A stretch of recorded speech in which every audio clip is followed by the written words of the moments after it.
Alrighty, g'day everybody, it's the Doga! It's time for episode 4 of the AC/DC album review series. So, we've now hit 1977, and AC/DC recorded and released their 4th album, simply titled Let There Be Rock. Considered by many fans to be one of their best, and considered to be the beginning of their true sound. Having done a number of gigs in Europe and England during 1976, the band headed back to Australia at the end of the year, only to be greeted with less than enthusiastic fans and criticism, especially due to the band's onstage behaviour, and such as Angus baring his rear end on stage being part of it.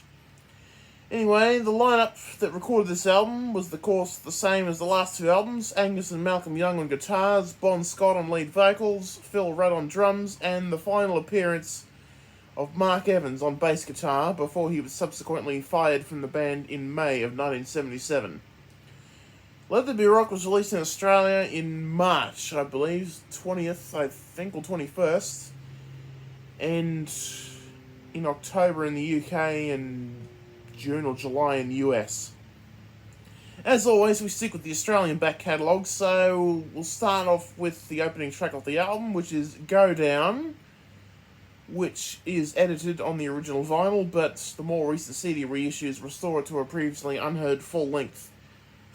The song's subject is a little bit too much for YouTube, so we'll not talk about it too much. It definitely has one of the better riffs on the album. The next song after that is, of course, Dog Eat Dog, which was the single off the album, Over Here. It was backed with a non-album B-side that was recorded the previous year, Carry Me Home. Unfortunately, it didn't chart very well, even though it remains one of the band's most popular songs. Following that, of course, is the title track, which is just a little over 6 minutes in its original form. And Bon gives us his version of what the history of rock and roll is, or at least that's his version anyway, throwing in a reference to Chuck Berry's Roll Over Beethoven in the first verse. And of course, side 1 ends with Bad Boy Boogie, which would go on to pioneer what became the signature strip act that Angus would do on stage, mainly during the periods between 1978 and 1983-84 or so. A few other songs, of course, been used as the Angus strip song, such as Jailbreak, Boogeyman, and The Jack, but that would be in many years to come. Either way, that's the end of side 1. Side 2 kicks off with Overdose. Now, this song is not about overdosing on drugs or anything serious like alcohol. This song is actually about overdosing on a woman in particular.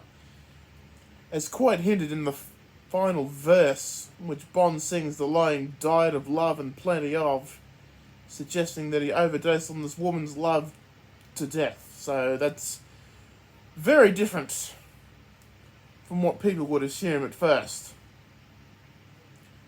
The next song on the album is Crab City in Blue. This song is about, well, let's just say they're called pubic crabs. That's all I'm going to say in this situation.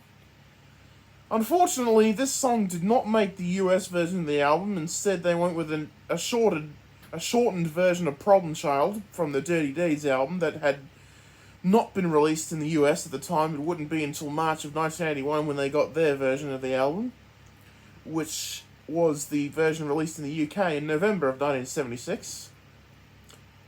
Either way, Crab City would not see an official worldwide release until 2009 on the Backtracks compilation, which is a shame because it is one of my personal favourites off the album. A nice slow bluesy number to balance out some of the more hard-hitting rock songs on the album.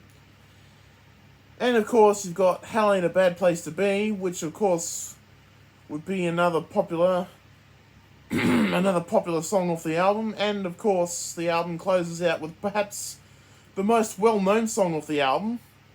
Bon Scott tells us the story of an overweight, red-headed Tasmanian woman named Rosie, who he'd been involved with in mid-1975. Allegedly, she weighed 19 stone and was over 6 foot tall, and Either way, Whole Lotta Rosie would go on to become a regular in the band's set list pretty much from that point onwards, and is still a massive fan favourite to this very day. All up, the album is roughly 40 minutes in length, depending on which version of the album you own. And personally, this front cover has often been not very popular compared to the international cover, which features the band performing live. Is usually considered to be the more popular of the two album covers. And of course, the international cover would of course see the debut of the iconic AC/DC logo that we know it as it is today. This album, in its original format, for me, definitely gets a 9.5 out of 10. I've always been more partial to Dirty Deeds over Let There Be Rock, but this one definitely gets a 9.5. It would probably get 10 if it had I don't know. It's definitely got a better sound in guitars, but to me it just falls a little short, but it'll always be a top album regardless. There were still bigger and better things to come later on that decade, but we'll get to those in another video. That is it for this particular one. It's a bit shorter than normal. This will be the penultimate video of the year. There will be a Christmas special video, so be sure to stick around while I show off all the Christmas items that I will have obtained this year. But that's it. Thank you very much for watching. Be sure to like and comment down below, especially on your opinions of this great album.